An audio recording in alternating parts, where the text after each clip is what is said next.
Құрметті қазақстандықтар, алғыс айту күні қарсаңында ең жылы құттықтауымды қабыл алыңыз. Қазақстан халқы, қазақ халқы өміріндегі қиындықтарға қарамастан Қазақстан жеріне жер аударылып келген көптеген халыққа ортақ үй бола білді. Өмірі мен тарихы қазақ халқына, Қазақстан жеріне 130-дан астам келген ұлттарға тағдыр бола білді. Бұл ризашылық танытатын үлкен мереке күн. Көкжиек күн сәулесін таратқанда, бақыт бар көрінбейтін арақтаңда, мейірім жылы жүзбен қарсы алатын, бақыттың мекені ғой балабақша. Әр маман өз ісінің шеберлері, баламен бірге ойнап бір күледі.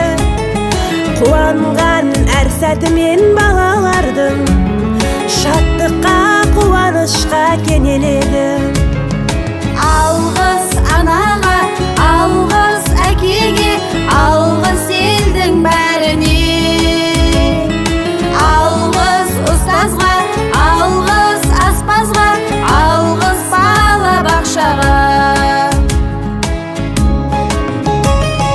Ата-ана сеніміңді ақтаймыз ғой, мәпелеп балаңызды баптаймыз ғой. Бүлдірлеп тілі шыққан әр балаға, туған жер Маңғыстауды мақтаймыз ғой. Алғысқа бөлене бер ұстаздарым, өзіңсің мақтанышым, бастар бағым. Сіз берген тәрбие мен ұлы білім, өмірлік азық болар әрбір таңым.